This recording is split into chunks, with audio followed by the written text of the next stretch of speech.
Spreading all around my room, my world's so bright, it's hard to breathe, but that's alright. Hush.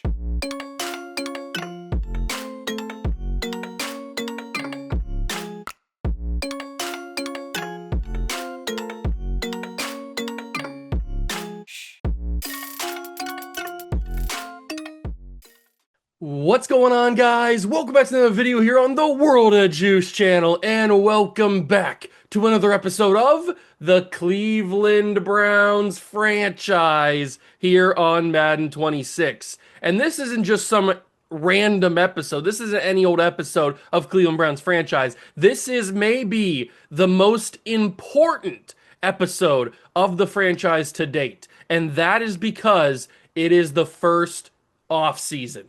That's right. The first offseason in Browns franchise, and I think we can kill it. If we have a good offseason here, I mean, we won 11 games with the roster that we have in year one. What happens if we get really, really good players in the offseason? We might win 100 games. That's a possibility. We just got to get a quarterback because right now we don't have a quarterback. We played through all of our options. We had Shedeur Sanders, we had Dylan Gabriel, although we didn't really give Dylan Gabriel a fair shot, but still, he was on the team. He started a game or two. And then we also went to Deshaun Watson. That's how bottom of the barrel we were scraping. We played Deshaun Watson.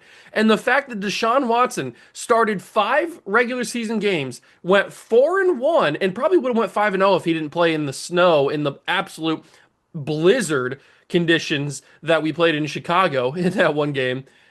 And then he led us to a wild card appearance against the Kansas City Chiefs. Now, we had no business in that wild card game. We got absolutely schmacked by the Kansas City Chiefs. We shouldn't have even been in that spot in the first place. We really shouldn't have made the playoffs, but there's nothing really I could do about it because we won the games in the regular season. We were second in the division, and we made the playoffs as a 5 seed, I think it was. So we were teetering on no man's land, which is, I always talk about, you never want to be in no man's land. And we somehow squeaked into the playoffs and we got our booty kicked. That's just the plain and simple of it. So we moved to the offseason. We have to find a quarterback. That's priority number one. I don't know if it's going to be in free agency, a trade, or in the draft. There's not really any quarterbacks that I am in love with in the draft, but there is a quarterback that I'm okay with in the draft. But we got to find a quarterback somehow. I don't know where we get him, but we got to get him somehow. That's priority number one. The rest of the team is pretty well rounded. I could use an extra receiver, maybe a number 1 receiver, because right now we have Jerry Jeudy, but I feel like he's more suited to be a number 2 receiver. So we need to get that number 1. We need to get some extra corners to help out Denzel Ward. We've got Greg Newsome, Asante Samuel Jr. These guys are fine, but they're not elite like Denzel Ward is. So we need to get some help there. We need to get a third linebacker to help out Schlesinger and JOK. We need to get maybe some better safeties because right now we're working with Ronnie Hickman and Grant Delpit. Are those guys the long-term options? Maybe, but probably not. So the defense needs a little bit of the edge rushing, defensive line, all of that doesn't need any work. We've got amazing D tackles. We've got 2 great edge rushers in Chase Young and Myles Garrett. So our defensive line edge rusher combination is perfectly fine. We could use some backups, but other than that, it's totally fine. We don't need to fix that at all. So we're really just working, and running back's good. We've got Dylan Sampson and Quinshon Judkins, who both had really, really good rookie years. So running back's good. Offensive line needs a little bit of work as well. I think we have a possible starter in DeJuan Jones. We just need to fix some of the pieces because the pieces I don't really like that well. And the biggest possible move of this offseason is trading David Njoku. We've been talking about it all year long. His contract has been up all year. It's been a storyline the entire season. Will we trade David Njoku or will we re-sign him and keep him around? I think I've come to the decision that we are going to actually move him this episode for hopefully a couple of draft picks. At least that's what I think we can get for him, or at least what I hope we can get for him. I don't know if that's actually what's going to be the case or not. But there's a lot of stuff that's going to happen in today's episode. We've got free agency, we've got trades, we've got the draft, and I've got a special surprise for you guys in the draft. So I hope that you stick around for that because I'm super excited about it. I worked really hard on it. So very excited about that. And that's all basically happening in today's episode in the first offseason. So if you're going to enjoy, hit that like button, subscribe channel, join the Juice Club. Let's get into the first Browns offseason and make sure that we can fix this team enough to where we actually deserve to be in the postseason. Okay, we pick up right here where we left off, the cliffhanger of the who's going to win the Super Bowl, Ravens or Lions. The Ravens, obviously in our division, they went 12-5. They were the 3 seed. This is what the playoff bracket looked like. As it unfolded, the Ravens beat the Chiefs, who beat us, obviously. The Bills went down to the Broncos. The Broncos were on a crazy miracle run. They beat the 2-seeded Texans. They beat the 1-seeded Bills, both on the road, obviously. Then they had to go to Baltimore, and they got beat. But they were on a crazy good run as of to that point. The Lions were the 1 seed, and they played like the 1 seed, although they did barely squeak by the 2-seeded Falcons. So it is a Ravens-Lions Super Bowl, a 1 versus 3. Who is going to take it? But before we do that, the reason we stopped here in the first place was because I wanted to get the trade of David Njoku done before we simulated this thing, because we have the chance to lose cap room, and I don't want to lose the cap room before we trade Njoku. So that's what we're going to be doing. We're trading David Njoku right here, right now, and I probably also trade Deshaun Watson right here, right now. I might wait till the offseason for that. I don't know. So right now, if we just go to the trade finder, we can bring in some young pieces along with some draft picks, but these aren't the first round picks that I'm looking for. George Pickens is pretty cool. Brees Hall's interesting. Jordan Morgan would be a nice offensive line piece. There's some good options here. Kool-Aid McKinstry in a second. All these are very, very cool. They're very helpful to the team, but I think we can get a first-round pick for David Njoku.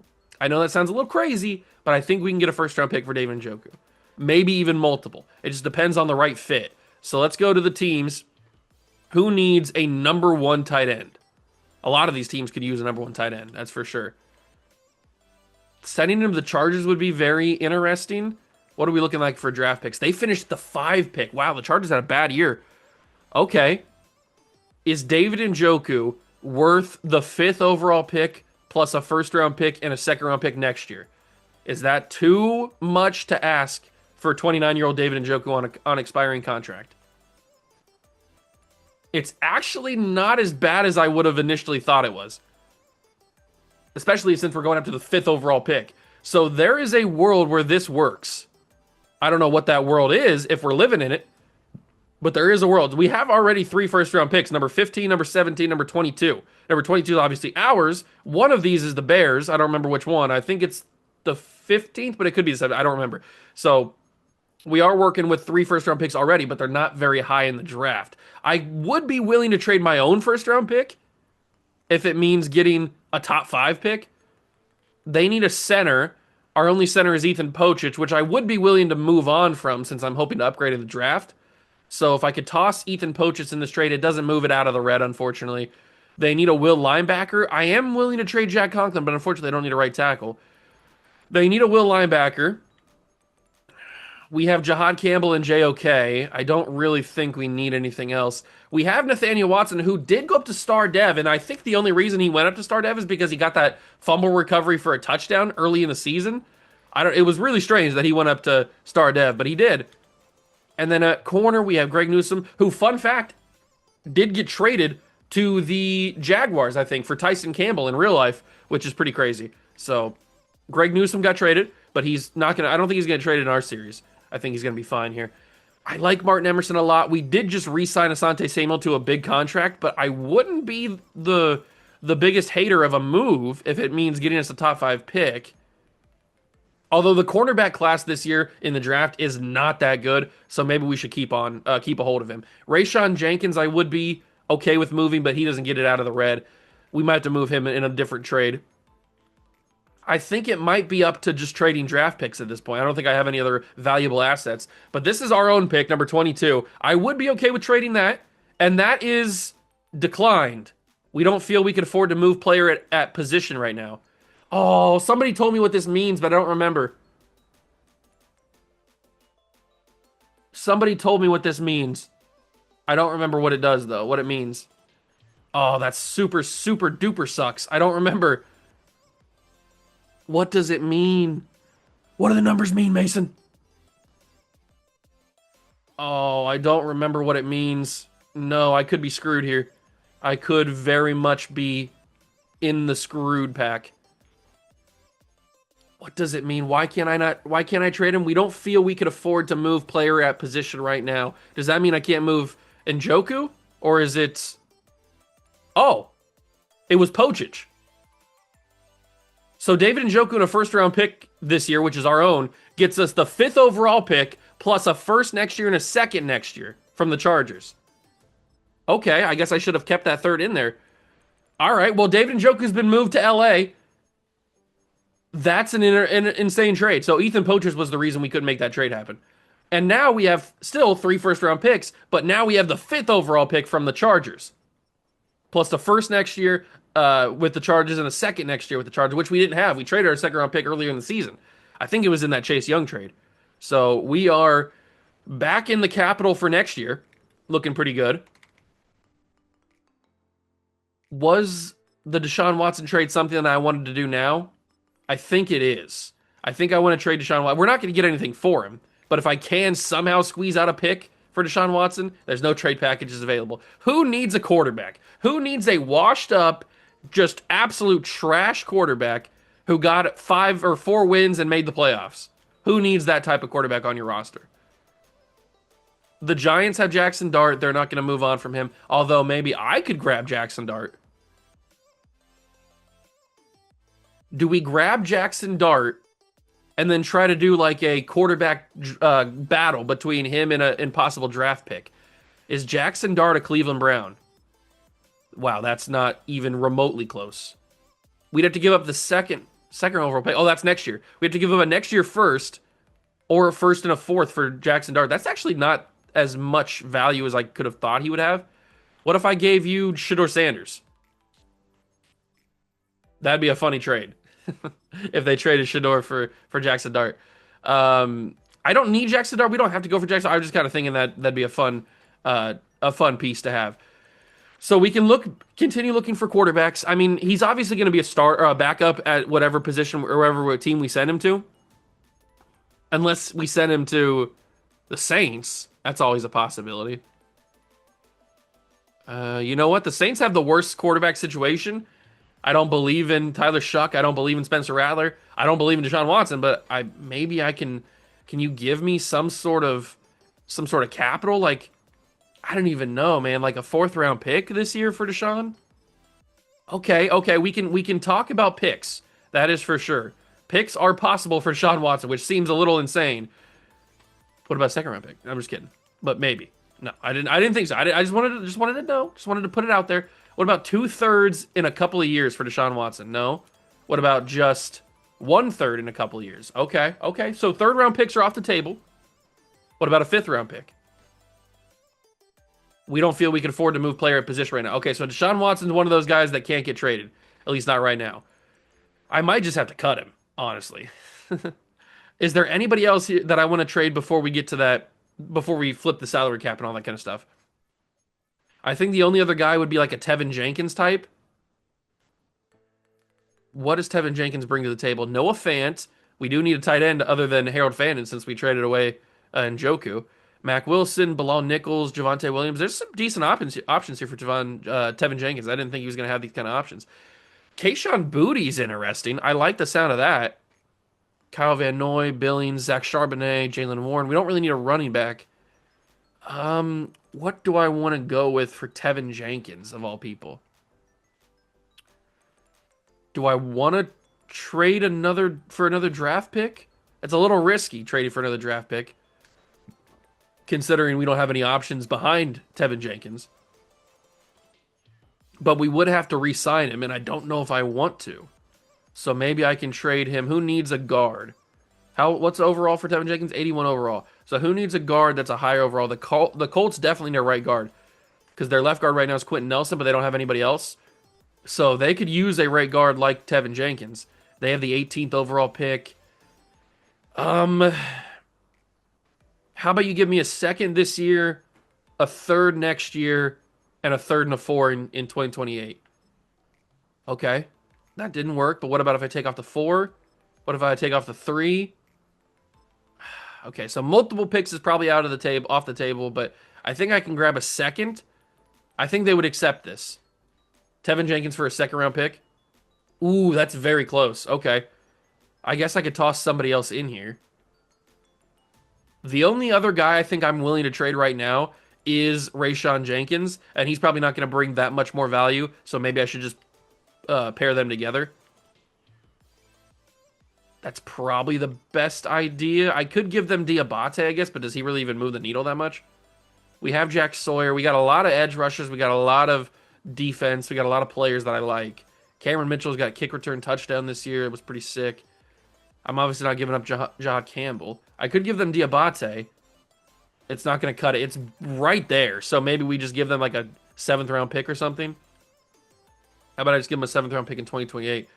And that doesn't work. Okay. Very interesting. Is it Tevin Jenkins not being able to be traded? Is that what it is? Yeah, okay. So Tevin Jenkins can't get traded right now. Let's just move to the offseason. Let's just move to the offseason, see what happens. Who's going to win the Super Bowl? We got the big trade out of the way, which was the David Njoku trade, and we were able to get a top 5 pick out of him. I did have to give up my own first round pick, but hey, our own first round pick was bad. The Ravens get the Super Bowl, and we have $46 million. That's useful. We can work with that. All of our practice squad players get upgraded. Season recap. Lamar Jackson wins Super Bowl MVP with the Ravens. Josh Allen wins MVP of the league. We win Coach of the Year, Coach Juice. Puka Nacua and Fred Warner are the Players of the Year, and Travis Hunter and Jalen Walker are the Rookies of the Year. You don't ever see Travis Hunter win Rookie of the Year in these sims, but it's good to see him. Retirements, any big names? I mean, Trent Brown's retiring. Harrison Smith, but he always retires. Kevin Zeitler, Tyler Lockett. Rodgers, Cam Hayward, Darius Slay, Cooper Kupp. Okay, some really big names. Taysom Hill, Demario Davis, Cam Jordan, so both the heart and soul of the team. Bobby Wagner, Von Miller, Zach Ertz, Kyle Van Noy. We almost traded for Kyle Van Noy. It's a good thing we didn't. DeAndre Hopkins, at least we didn't almost trade for. He was an option. Matthew Stafford goes away. Wow, that's a big one. And so did Devontae Adams. Maybe we should trade with the Rams and not the Chargers. They might be bad the next year. Antonio Gibson, who just tore his ACL in real life. That sucks for him. James Bradbury, Andy Dalton, Adam Thielen. Some pretty big names retiring after the first season. Russell Wilson, so maybe Jackson Dart will get to start in New York next season. Trent Williams, Juszczyk. Raheem Mostert, Raheem the Dream, Chicago Cougars legend. David Andrews, I thought he already retired last year, but he still is in the game for some reason. Leonard Floyd, Kirk Cousins retires. He was just the backup at this point, but still. Lane Johnson, Stephon Gilmore, Joe Cardona, Patriot legend. Elijah Mitchell, Jonathan Hankins, Khalil Mack. A lot of Hall of Famers are retiring this year. Jordan Poyer, Levante David, Odell. So here's our two guys. Jack Conklin and Odell Beckham Jr. I guess I should have traded Conklin to get something for him. But those two guys retire. Odell had a crazy season for us this year. But he retires. So Conklin and Beckham retire for our team. Garrett Bowles retires. That's a big one. He's only played 9 years. Bobby Trees, Joe Flacco, who just got traded to the Bengals, by the way, in real life. Lyle Collins, Miles Sanders. Some big names.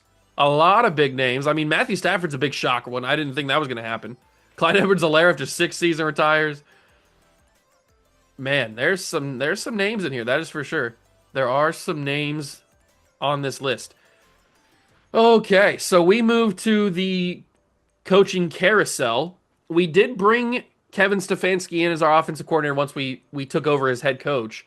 I wouldn't be opposed to firing Alex Anthony and bringing in an actual head coach via available staff.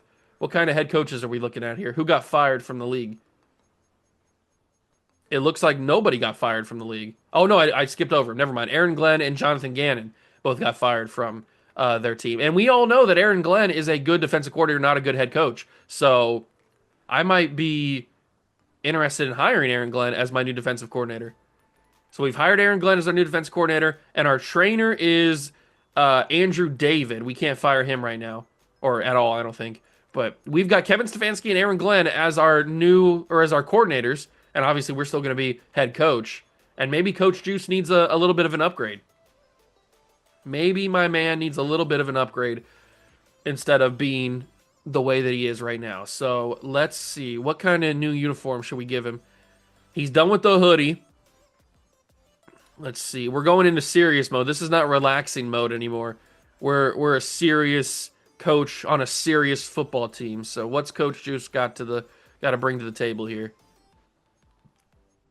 I've always been partial to the not that. That looks like Jim Tressel. Although it's not a sweater vest. I've always been partial to the hoodie over the jacket or the jacket over the hoodie.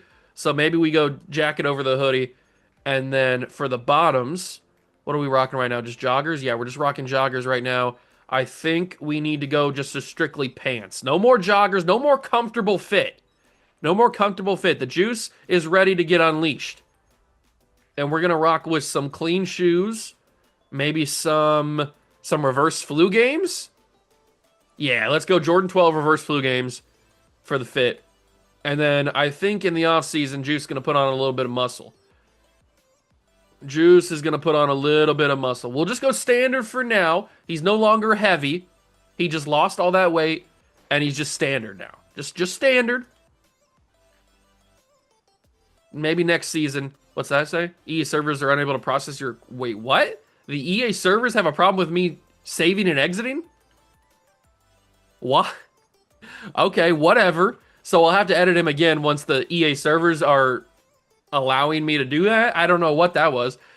Okay, so now that we've hired our new defensive coordinator, we can take a look at this mock draft. So mock draft number 4 has Eli Jones going number 1 overall to the Jets. He looks like a menace. Eli Jones is probably the best player in this class, or at least top 3 best player in the class. He looks like a great player. They also have Jamie Ruiz. There's our potential guy in Julian Enriquez, number 3 to the Saints. He's the only guy that I like. I don't like Amani Torrance, who they have us taking. I think I would prefer Julian Enriquez.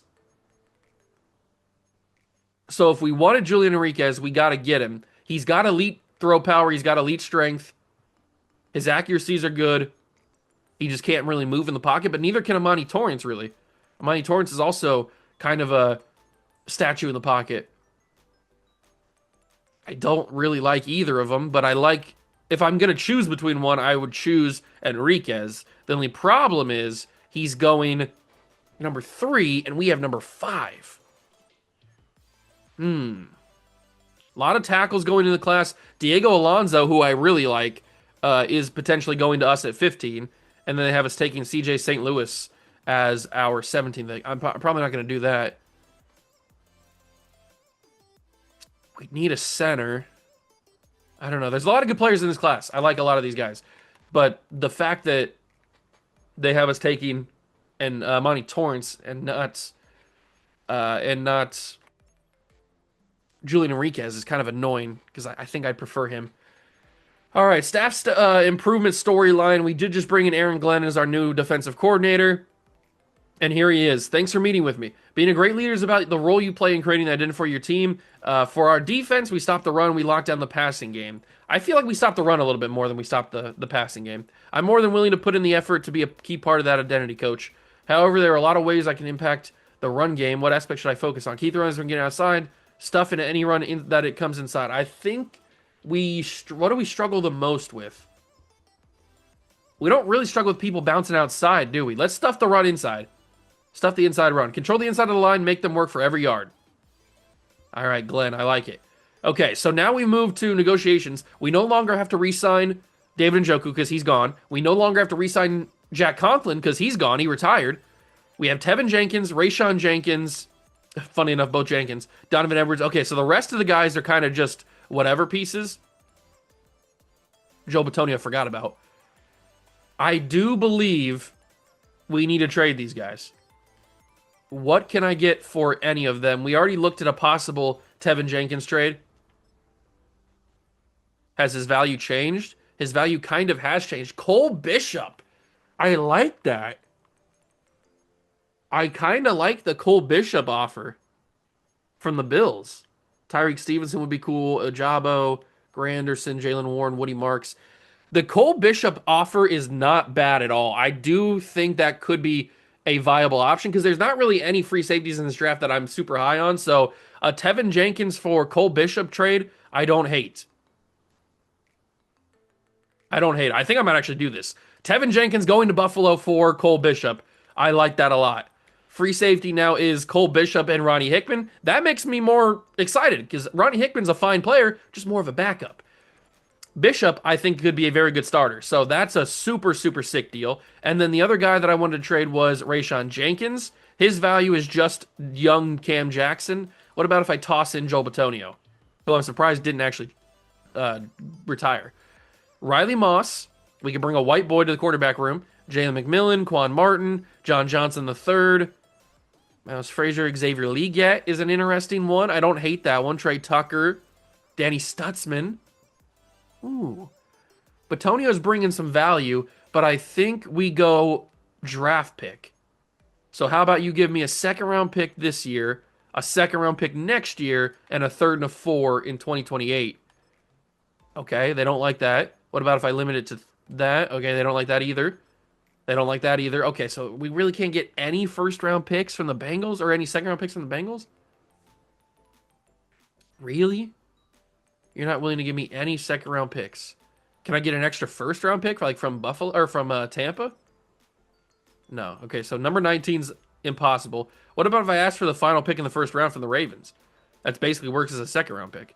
Oh, they have no cap space. Never mind. What about if I go to the Lions and ask for the pick right before it? All right, so we can't get a first round pick for these guys. I guess I could just trade them for players, but I kind of want to trade for extra draft picks. How about you give me just this? Trade offer accepted. So we get a second round pick next year. We get a third and a 4 the year after for Rayshawn Jenkins and Joel Bitonio. I'm okay with that. That's a solid enough trade. So Donovan Edwards, David Bell are both up for new contracts. We only brought in Donovan Edwards as a meme, so I'm not going to bring him back. Diabate, Jonah Monaheim, I think we should offer a contract to. He's not that expensive. Maybe a 2-year deal, $2 million and $2 million. And he's going to sign with the team. Thank you, Jonah. He could very well be the starter. Luke Lachey, Shiloh Sanders. Let's bring back Shiloh Sanders. Not just because he's Shador's brother, just because we need a backup strong safety for now. We don't have a plan. And he's going to return.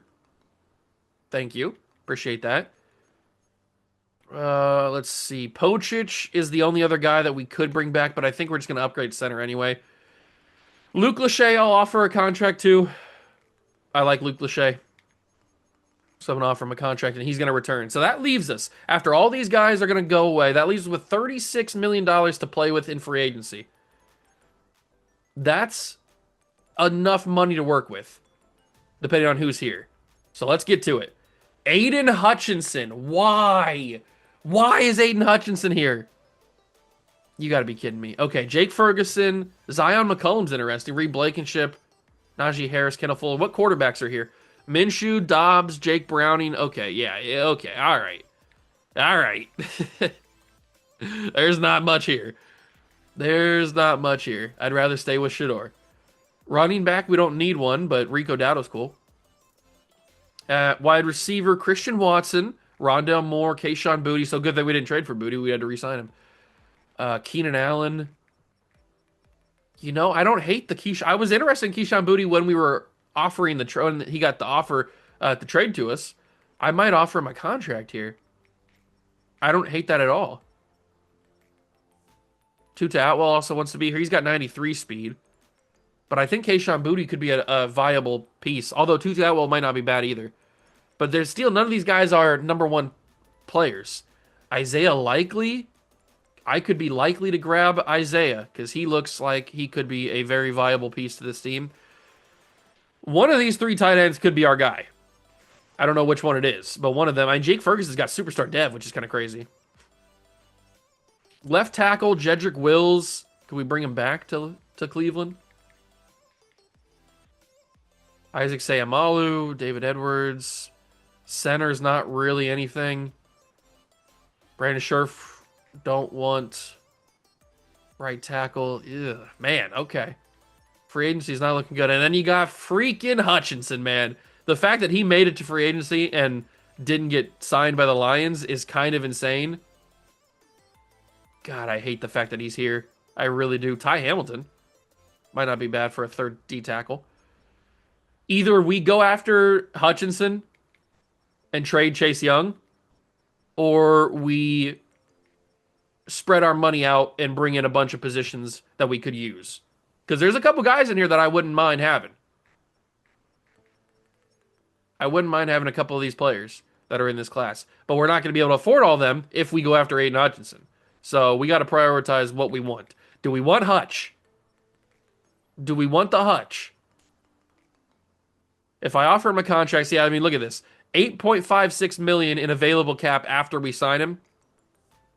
Him and Myles Garrett would be an unbelievable, ungodly pairing.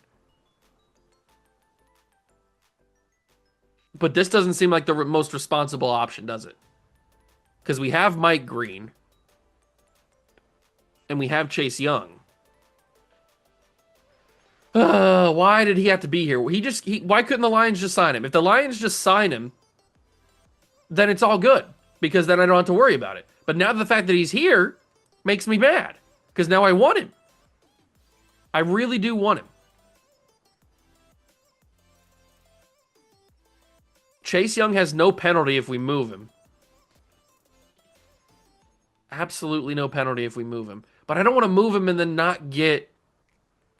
If we move Chase Young and we don't get... what's his face? Hutchinson, then it all comes crashing down. Oh, I really want Hutchinson, man. I really do. But I don't think it's the right move. I don't think it's the right move. Man, do I want him. Deshaun Watson can get us Chris Paul Jr. a 5th and a 7th. There's actually a possibility of getting rid of Chris Paul for a trade. Or getting rid of Deshaun Watson for a trade. That seems a little crazy. Well, if we can afford a bad wide receiver, why don't I pick my own? Maybe I don't want Chris Paul. Maybe I want Andre Yoshivas. That could be a guy. Or maybe I want future Rookie of the Year Emeka Egbuka. I don't think I can get Emeka Egbuka, but still, maybe I want him. Who else can I grab? Who else can I grab from this roster, from these rosters? Ricky Pearsall's too high of an overall, unfortunately. I mean, I want Malik Neighbors, that's for sure. Parker Washington wouldn't be a bad one. Wouldn't hate that at all. Isaac Tesla.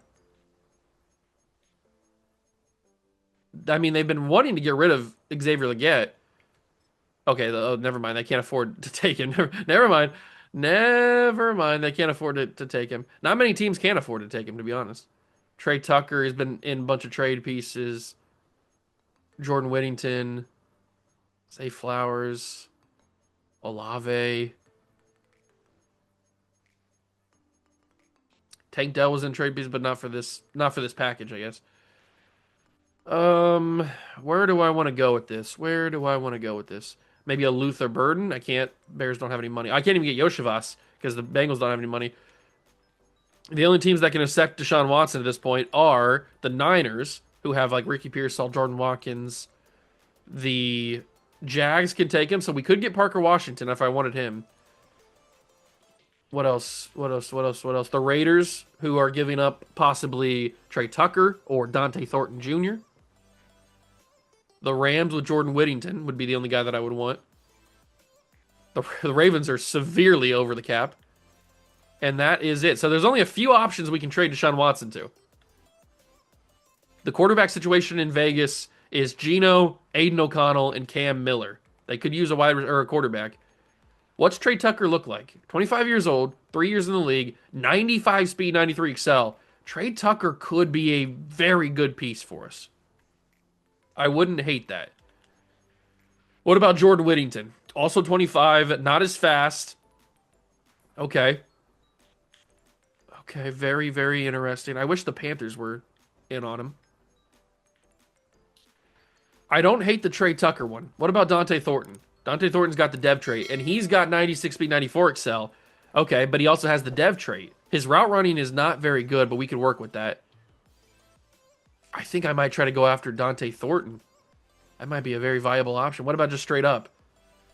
Okay, so is it just you would get the Rams would give me Chris Paul? Is that all it is? Well, let me get rid of him then. So if I go to the Rams and go to the receivers, what does Chris Paul look like? He's not even on here. Where the F is Chris Paul at? Hold on. What's the trade? Oh, he's a will linebacker. I thought he was a wide receiver for some reason. What's Chris Paul look like at linebacker? All right, Chris Paul, 23 years old, 85 tackle, 85 speed, 91 excel is really decent for a linebacker. 83 pursuit. He can't rush the passer. What is he? A pass cover guy? He's a run stopper. His agility's good. He's a good athlete. You know what? I'm okay with having him on the team. I'm okay with it. If it means getting rid of Deshaun Watson, I'll accept that trade. Boom! Deshaun Watson has finally left us. My God, it feels like a huge weight off the shoulders. That gives us $79 million in available cap room. Does that mean we can go after Hutch and get other players as well? Oh my God, that means we. Oh my God. Oh my God. Ladies and gentlemen, we could bring in Aiden Hutchinson. It's not a guarantee. I don't want to get your hopes up, but I will overpay out the wazoo to get a future 99 overall Aiden Hutchinson. I'll give him 20 million across the board. 5 years, 20 million, 20 million. Make the offer. Show me the money, Aiden Hutchinson. Oh my God, these teams are giving him crazy money. Okay, okay. All right. If that's how you want to play, if that's how you want to play, I can play with the big boys. I can play with the big boys. If you think I can't play with the big boys, I can play with them. And I love playing with boys. Wait, scratch that. I like playing with big boys. Wait, that's even worse. No, never, scratch everything. Scratch that from the record. You didn't hear anything. 22-23. Show me the money. We are in the lead. It's not a guarantee, but we are at least in the lead, the top offer for Hutch. Now, a Jake Ferguson type, I would not hate. He's 27. A 3-year contract's fine. What about a $4.5, $8 million contract for Jake Ferguson? What are we thinking about for that? We're in the hunt, and we are the top offer. Huge. Okay, so we have a possible, unbelievable free agent offer, and then a very good tight end to pair with Harold Fannin. We didn't like any of the quarterbacks. Running backs, no. Wide receiver, it was either Kayshon Boutte or Tutu Atwell. Well, since we're not going to get the Raider receiver, I think a Tutu Atwell option is not the worst thing in the world. Although Calvin Austin has a lot of speed. Neither of them have star dev, so it's not really worth anything. 95 speed, 91 agility, 96 excel. I mean, Calvin Austin flies across the field, but he is only 5'9". He is only 5'9". His jumping's pretty good, though. 90 jump. What's his route running look like? His short route running is 79, 77, 79. Tutu has better route running, but he's not as fast. He's a little bit faster. Or Calvin Austin's a little bit faster. But I think Tutu, they're both 5'9", so it doesn't really matter about that. Do I want Tutu or do I want Calvin Austin? I think I kind of want Calvin Austin. A little 2-year deal for Calvin. We'll offer him that, see if we can bring in Calvin Austin. What about offensive line? Because we could use some offensive line. But the left tackle position's not really there. Left guard is really just Isaac Seumalo. I mean, David Andrews is cool, but do I want to spend money on David Andrews? Or David Andrews? What? David Edwards is what I'm trying to say, if I could speak. You do have Trevor Penning, who's a young player with some potential growth.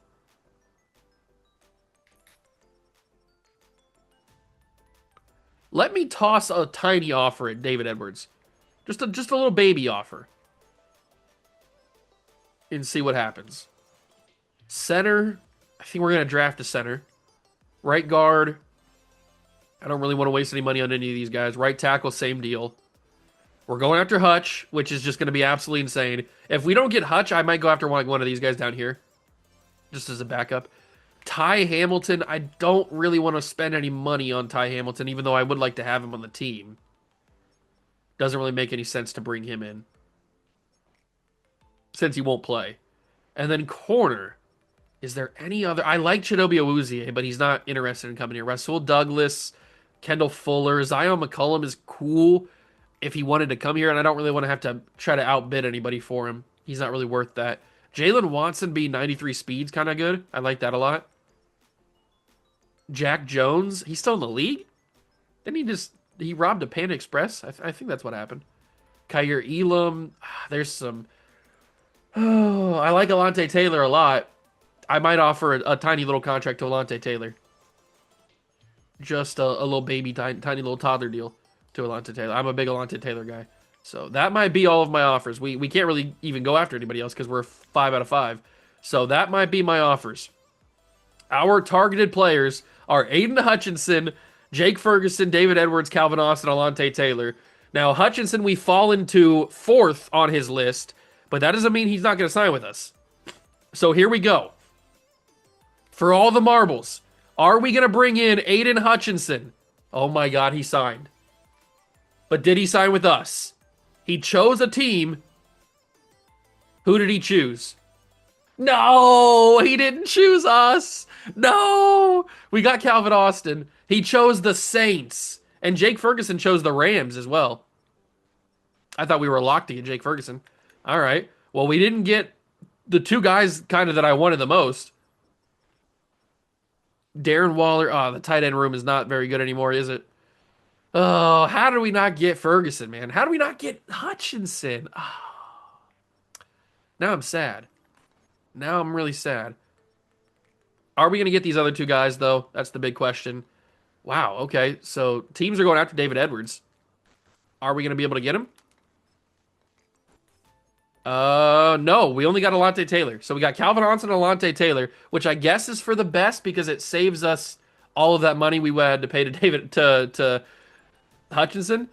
But man, did I want Hutchinson. Oh my God, that pairing would have been electric. The offensive line needs a lot of work. Tight end would have been nice to have with Harold Fannin, Jake Ferguson. We bring in Calvin Austin. We still got Traylon Burks. This offense looks shockingly bad. The defense, though, looks pretty solid. We'll put Cole Bishop at top there. The defense looks pretty good. At corner, we're okay. Edge rusher, we're good. D tackle, we're good, especially with Mike Hall Jr. being superstar dev now. Man, did I want Hutchinson. I really did. I really did. I wanted him. All right, but now that we don't have him, now we can spend our money filling out this team. So let's go to the offensive line because the offensive line is just tragically bad. We need to bring in some bodies to play the position or be a backup. So I think Andrew Wiley is going to be a 1-year option just to play the position. That's all we need. We're going to go to right guard, and we're going to offer probably... I'll offer Ed Ingram a contract. Since he's a little bit younger, there's a little bit more potential with him, but not really, but still. So we'll offer Ed Ingram a contract. At center, we've still got Pochich. Oh, no, we don't have Pochich. Never mind. We don't have Pochich anymore. I'd go for Josh Myers. He's a Buckeye at the end of the day. I'd be willing to offer Josh Myers a contract, bring him back to Ohio. And then left guard... I don't really want any of these guys. Dylan Rayduns is not worth it. Throckmorton. Michael Jordan. And then left tackle, there's not really anybody. I don't want Note Boom. There's not really anybody here. We have DeJuan Jones already, so I guess we just stick with that until we find some replacements in the offensive line. Edge rusher, we're good. Ty Hamilton got grabbed. Not the end of the world. Is there any other D tackles I could use as depth? Justin Jones, Sheldon Rankins, Eddie Gold. Eddie Goldman's still in the league. Bilal Nichols. Bilal Nichols might not be bad. I'll go after Bilal Nichols. He wants to be here. It's not a bad 3rd string D tackle option. And maybe we draft a D tackle as well. Who knows? There are a lot of them in this class that I like. So at Mike linebacker, Will linebacker, no. Corner. Nobody here is going to play over the guys that we have, except for maybe Chidobe Awuzie. And then free safety and strong safety. Nobody here is better than Grant Delpit. So I think those are the final guys that we're going to go after. We don't need a kicker. So targeted, these are the guys that we're going after. Just depth pieces, offensive line pieces, all that kind of good stuff. We'll move to the second week of free agency. Oh, I wanted Hutch, man. I really did. I really did want Hutch. I wish it would have happened.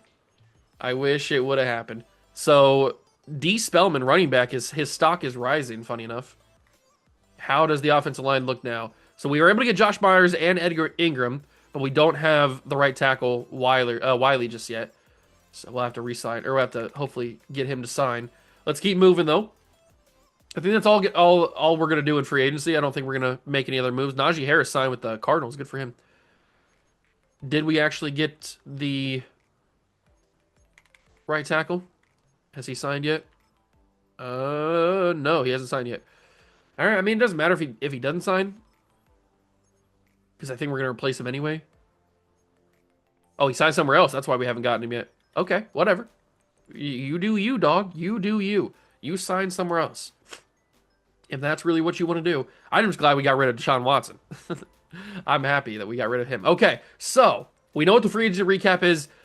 Unfortunately, Aiden Hutchins is now a New Orleans Saint. Private workouts. Here we go. We already know all about Julian Enriquez. He's a round 1 to 2 guy. I think we need to spend one of these on Amani Torrance just so we can make sure what our decision is. I need to know what my decision is on him. So we're going to look at him. Then at running back, we don't need any running backs, but there are some cool guys on this board. And then at wide receiver, we already have this all scouted. We looked and there wasn't anybody super crazy down the board. Like Jay Van Dyke is cool. I don't know if we'll go after him. We might take somebody earlier in the draft. Like a Braden Sherman type. Not super sure what we go after, but we could go after one of those guys. And then we've got tight end. We are looking at tight end because we've got Conrad Schultz. Adrian Vallejo, I might scout. Maybe a Sam Harding type. I think Vallejo looks a little bit better. Let's use one of our things on Adrian Vallejo. So we've got Conrad Schultz already. I like the look of Conrad Schultz too. And then offensive line is probably where we need to go the most. Forrest Hatcher looks really good pass blocking. And any of these guys can play pretty much anywhere on the board or on the line. We've already got Danny Barrett. I like the look of Danny Barrett a lot. Andrew Mitchell also could be worth grabbing if Barrett's gone. Manny Santiago might be a solid one. What about LeAngelo Webster or Pete Polk? They also could be good. But I think it's really just maybe it's Sean Bayer, I don't know, or Bayer, I don't know. Mitchell Kelly looks like the best one out of this class, or out of this right tackle room. Christian Harris, Phil Banks, 6'5", 315. Okay, it's a wild build for an edge rusher, but whatever. Are there any guys here? I don't really know if I need to waste my things on any of these guys. We have a top 5 pick, but Eli Jones is probably going to go number 1 overall. And then these two guys are probably going to go 1-2, so it's not really worth grabbing them, I don't think. Hunter Green or Scott Robbins. Are there any sneaky good D tackles down the board? We got Grant Clinton. We got Eric Ramirez. Ooh. I might not hate an Eric Ramirez deal. Or maybe a Keelan Hazelton. Okay. Okay, so there are some D tackles down the board that we could grab as backups. I'm okay with that. I'm okay with that. Even though we think Eli Jones is going to be like elite type of player, like a generational type of D tackle, I'm okay with grabbing one of those guys because we don't need a generational type of D tackle. We've already got Mason Graham and Mike Hall Jr. Hunter Green looks cool, but it's just this last one. I don't know who I'm going to spend it on. Who do I want to spend this last private workout on? The corner room just doesn't look that good this year. I'm not super impressed with the quarterback room. It looks kind of shockingly bad.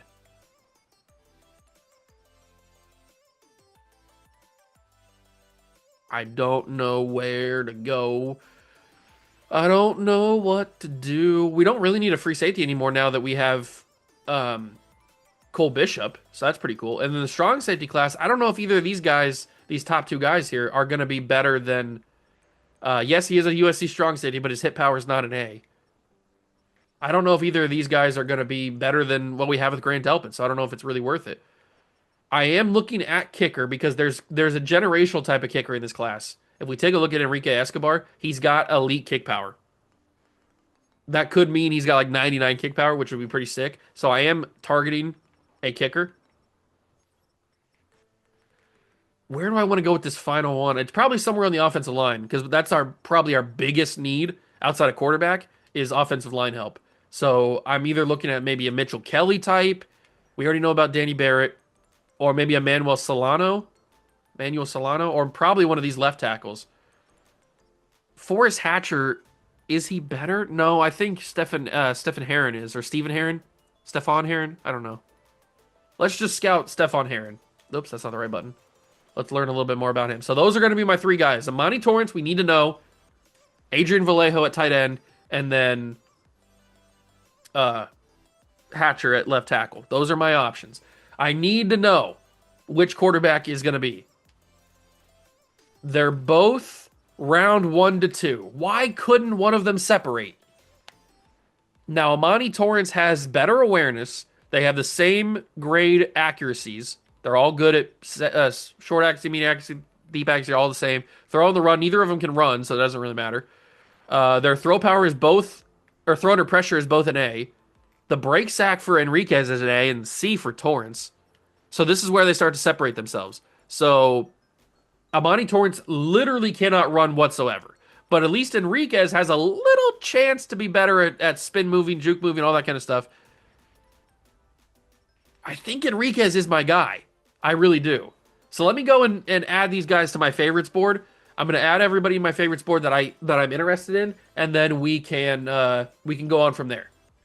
Okay, so I've gone through and added my favorites to the board. It may look like I've added just the top players in the draft, but I have added these guys who are favorites on my board. We've got wide receivers. We got basically every single position. I like somebody. So I've done some in-depth scouting on these guys. I looked at them all, and I think these are my top draft pick candidates.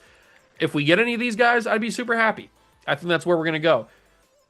I don't know where we go with our 5th overall pick, though. That's the big question. But this is the big question. What's going to happen at mock draft number 5? Okay. So it looks like the top 3 is locked at what it is. Eli Jones 1 to the Jets. Jamie Ruiz, or Jaime Ruiz, I guess it could be, to the Bears at 2.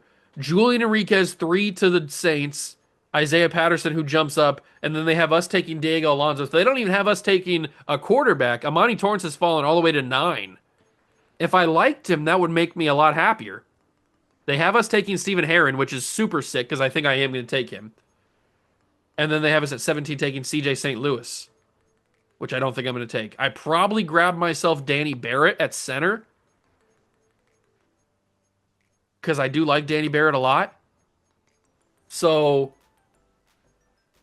okay, let's figure this out. So at 15, I think we take Stephen Herring. At 17, I think we take the center, Danny Barrett. But at 5, do we trade up? Because right now it's another year of Shedeur Sanders, which I don't think we can afford. I don't think we can afford to have another year of Shedeur Sanders. So Stephen Heron would play either right tackle or left tackle. It doesn't really matter. He's pretty flexible. I looked at his attributes and stuff. Center would Josh Myers would move out, and we would have Danny Barrett play starting center. And then maybe whatever happens on the rest of the offensive line later in the draft, but that's at least the first round. And then at quarterback, I think we need to get one of them. I really do. I think we need to get Enriquez. I don't, but he's not that good to where he's worth trading up. Like, is he really worth a top 3 pick? Probably not. But that's the cost of trading, or that's the cost of playing in the NFL, man. You gotta get your quarterback, regardless of if you think he's worth it or not. You gotta at least take a shot. Luckily, it's only going up 2 spots. It's not that hard to trade up. And I don't really want to give up any other capital. I don't really want to give up any other draft capital.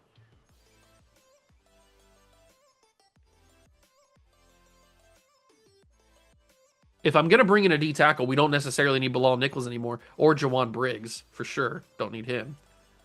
So I could give up him. I could also give them... I could give them Chris Paul Jr. I could also give them Nathaniel Watson, because it's not like he's going to play. We have Schlesinger, JOK and Jahad Campbell, who are all going to play. So it's not like we need Nathaniel Watson.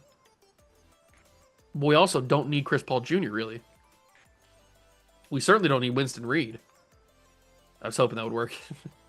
And then at corner, we got a lot of corners. Some of these guys are going to get cut, obviously. But we got a lot of corners. We did just bring in Alontae Taylor in free agency. I don't know if I'm going to draft a corner. I might draft a corner. So an Asante Samuel type of guy is probably somebody we could afford to trade. I don't really want to trade Cameron Mitchell, though. I could be willing to trade Alex Austin, I guess. Oh, that's so close. It's so very close. We are going to go after a kicker. What kind of draft pick can I give away? I got 2 5s and a 7. I should keep those. I have 2 seconds, 2 thirds, a 4. I have a lot of draft picks next year. I could give a 7th round pick next year. So very close. What about a 7th round pick the year after? Okay, what if I take both of those 7s away and give a 6? Oh my God, you gotta be kidding me, man. It's right there. It's so much right there. It's kind of annoying, actually. And it happened.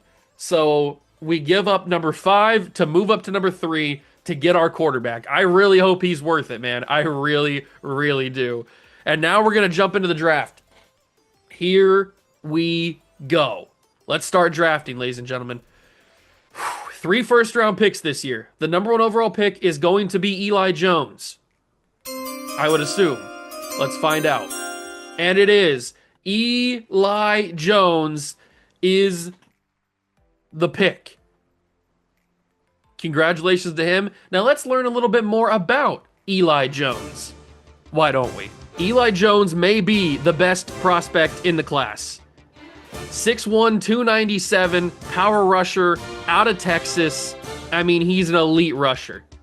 He does have size concerns at that 6'1", 297 spot. He's a little small to be a defensive tackle in the NFL, so he's going to have to put on a little bit of weight and maybe hope for a growth spurt, but he may be the best prospect in this class when it's all said and done. I mean, he's got elite rushing ability. He can rush the passer. He can stop the run. He can do everything that you want to do. And anything you ask for in a defensive tackle, that's what Eli Jones is. He was an All-American at Texas. He was a captain. Just a phenomenal all-around player. Eli Jones is the first overall pick.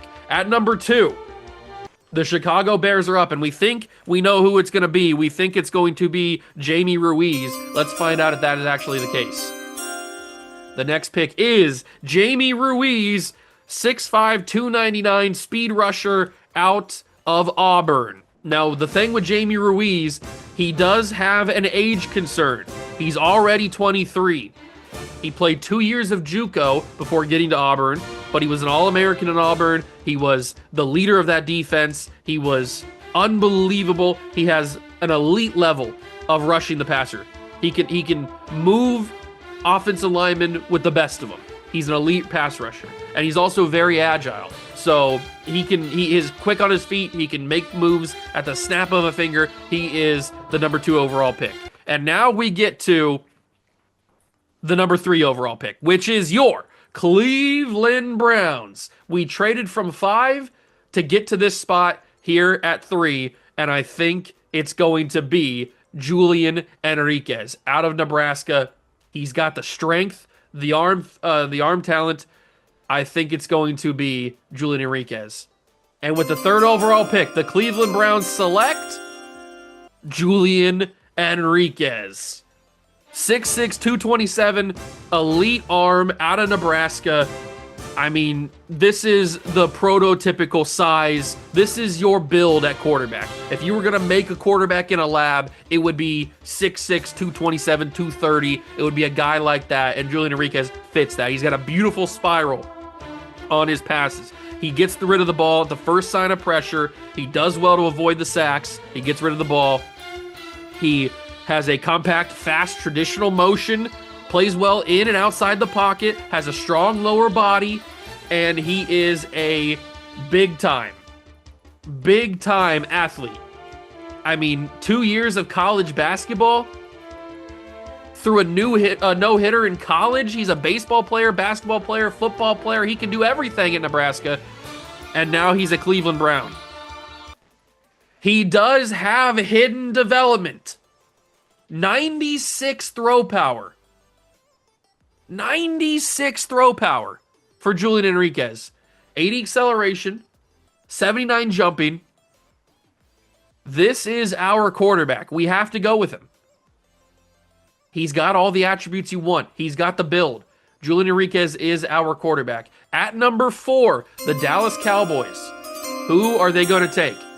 They will grab the running back Isaiah Patterson out of North Carolina. 5'10", 233. Good build for a running back. Low center of gravity. Hard to bring down. He is a physical runner. He'll protect the ball through contact, but he'll also seek out contact, and he will run you over. And he also excels at breaking those tackles. So he'll not only look for a tackle, he'll break that tackle once he finds it. And he's hard to bring down. He's also got really, really good hands for a running back. This man is an ideal do-it-all type of running back, and the Dallas Cowboys just got him. Now we move to number 5, the New Orleans Saints. The New Orleans Saints are up next. Who are they going to grab? I don't know. The next pick, it is Zach Coleman. Back-to-back running backs are off the board. Okay. Back-to-back running backs are off the board. Zach Coleman out of Colorado, 5'10", 229. He's also a power back. He's also a physical runner. He's basically a very, very similar running back to Isaiah Patterson. They were 1-2 in the rankings all year. I mean, they're the 2 best running backs in the class, and they are basically very, very similar. So, I mean, you couldn't have gone wrong with either one of them. But Coleman's got great vision. He breaks most of his tackles. He can jump out of the gym. His legs, his vertical is out of control. Jumping out of the gym. Fights for every single yard. He will look to stretch that ball out and get all the yards he can. He excels at catching the passes out of the backfield as well, just like how Isaiah Patterson is. That's why they're kind of similar. And he avoids big hits. So not only does Isaiah Patterson look for the big hit, he seeks the contact, but Zach Coleman has a tendency to avoid those big hits. So we will see how that goes. Number 6 overall, the Carolina Panthers. They have Dante Hooker, D-tackle out of Oklahoma. 6'5", 295. I mean, this man is a freak athlete. Can jump out of the gym. Similar to how we described Zach Coleman. He can jump out of the gym. He's also got elite strength. He's an overall electric athlete. Can do everything you want. And he's a very well-rounded rusher. So he's got good physicals, but he needs a little bit of work as a technical defensive pass rusher. Other than that, he's got the mold you need at D-tackle.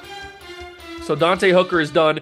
Number 7 is Jimmy Costa. A lot of D-tackles going off the board here in the top 5 or the top 10 picks. It is Jimmy Costa.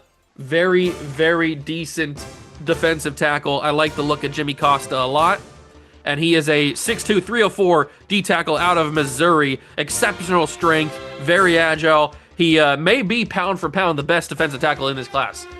It's really him or Eli Jones for the best overall athlete in this class. And I think there's a good debate you could give to Jimmy Costa being that best player. And he loves to strip the ball carrier. So Jimmy Costa at 7 to the Giants. Very good pick for them. Number 8 is Rashad Barner. Okay. Rashad Barner from, not really sure. We don't know much information about him. I didn't scout him as much, so I don't really know much about him. Basically the information I'm giving you guys is the information that I learned scouting the guys that I was interested in. But Barner goes at 8 to the Commanders. All right, whatever. He's a wide receiver. And then we've got number 9 pick, the Seattle Seahawks. They will grab Amani Torrance. So the second quarterback off the board does, in fact, go. Man, that's kind of crazy. I thought that he would... he was projected to go a little bit higher. He's a 6', 226 quarterback out of Maryland. We know a lot about him because we scouted him pretty heavily. He's got a beautiful spiral, just like Julian Enriquez. They were very, very similar. He throws a beautiful deep ball. He's got an NFL arm. He does well to avoid the sack. He has a 3/4 fast and smooth throwing motion. Plays well within and outside the pocket. These two guys are carbon copies of each other, so we really couldn't have chosen. We could have chosen either one, but I prefer Julian Enriquez over Amani Torrance. But Amani Torrance is a very, very good player. At number 10, the Titans take. Did I say Ramos on there? I think that was a Ramos who got grabbed. Let me see what my notes have on a Ramos. If it's the Ramos I'm thinking of, then it's Jamie Ramos out of LSU. But I gotta find my information on him. Where is Jamie Ramos at here? Here he is. 6'5", 227 power rusher out of LSU. Very well-rounded, does everything well, and he uses his power to bully pass protectors. He will rush the passer by running over a left tackle or a right tackle, wherever line you set him up on. He's an elite athlete. He's got a great strength, phenomenal strength, great player, and the Titans just got Jamie Ramos at number 10. Number 11 is Dontrell Edwards, one of the corners that I don't know much about because the cornerback class in this one is not super amazing. At number 12, we've got Christian Harris out of the Michigan University Cheaters. Okay. 6'3", 251, speed rusher out of Michigan. He's a physical player. He will hit you hard. He will deliver some absolutely bone-shattering hits. He also loves to utilize a spin move as a counter move. He's got a great swift arm over move that'll get any left tackle or right tackle confused and get right by him by the time they figure it out. And then he's also utilizes his power and leverage to bowl through pass protectors, and he often looks to rip the ball away from the defender, so he's got a good nose for the football. He's a very well-rounded pass rusher, and the Packers got a good one to pair alongside some of their already pretty good pass rushers. At number 13, the Pittsburgh Steelers will grab Stephen Herron. No! Stephen Herron goes to Pittsburgh of all teams. How could they have done this? I can't believe it. He was projected at us at 15. He's 6'6", 305 out of Iowa State. He's got a great motor. He's well-disciplined. He's not going to get called for a lot of holding calls or anything like that. He's a very athletic left tackle. He can move really well for 305. 6'6", 305. He's flexible on the O-line. He can play a lot of different positions. He played multiple different spots in college. Played some guard. Played even a little bit of center one year at Iowa State. And he can throw the occasional pancake. So Stephen Herron, however you want to pronounce it, is a really good option at left tackle. Unfortunately, he's not going to be our guy, which really sucks. And then Mitchell Kelly. Mitchell Kelly goes to the Patriots at 14. So some offensive linemen going off the board, and I'm a little bit sad about it because these are some of the guys that I really wanted. Mitchell Kelly is a great athlete. Maybe the best overall prospect at offensive line in the entire class. He's a generational type of player.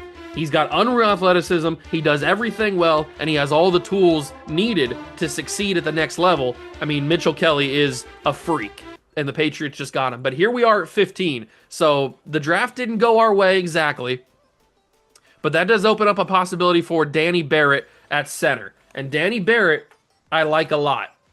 I like Danny Barrett a lot, and he might be my guy. As far as other favorites go, where are we looking at here? I do like Diego Alonso. I think I might take him at wide receiver at number 17. That's probably where I go with that. Although Conrad Schultz I like also. I kind of want to grab one of the tight ends, and I think Conrad Schultz could be one of them. Oh, he's a phenomenal player. Conrad Schultz is a phenomenal player. But I can't have everybody. And Danny Barrett, I think, is next up. Danny Barrett is a freak. And the rest of the offensive line, we might be able to grab a little bit later, hopefully. Like Emmanuel Solano could be later in the draft. I've got Trey Seawright, who I like. There are some options at tackle as well. And some of these guys can play a little bit other. Like Manny Santiago, 6'6", 330. He can play right tackle if he has to. But I think I'm going to go Danny Barrett. He's one of the best players in this class. Danny Barrett, welcome to Cleveland. 6'1", 314, out of Texas. He's an exceptional athlete. Maybe the best offensive lineman or the best athlete on the offensive line. He's got quickness like you've never seen before. He ran a 5.04 40-yard dash to the combine. I mean, a offensive lineman at 314 running almost a sub 4. He ran a 5.04 40-yard dash is electric. He's got elite strength to go along with his freak athleticism. He's a fantastic player. He doesn't panic in the pass protection. He bullies finesse pass rushers. They try to do a little bit of finesse on him. He's not going to let that happen. And he showed good technique when run blocking in college, so I really like him a lot. Also, hidden development, 92 strength. I told you, he's an elite athlete. Absolutely phenomenal athlete. And Danny Barrett is our new starting center. Welcome aboard, Danny Barrett out of Texas. But we have pick 17 now. We'll see what the Bengals do with their pick. They take Carlos Crisp out of Florida. Carlos Crisp, 6'6", 227, right edge rusher out of Florida. He's very much a work in progress.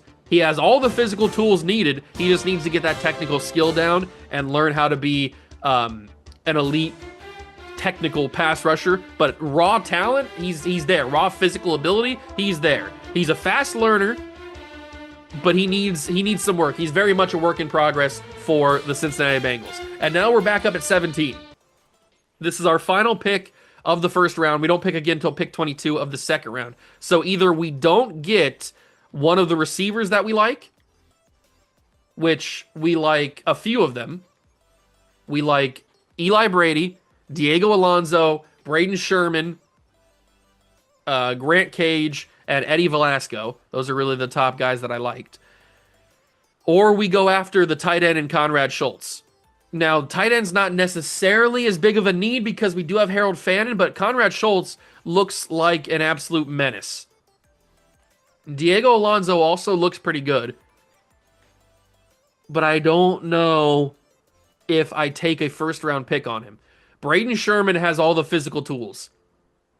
He's 6'4". He's got great catching.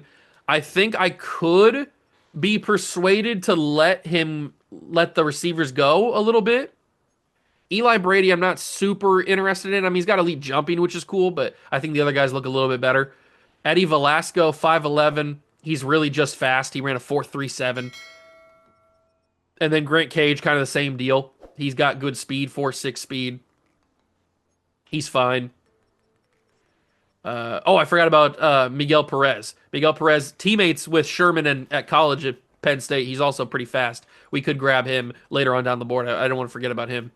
But I think I'm going to let Diego Alonso possibly go off this board. And I'm probably going to take myself Conrad Schultz.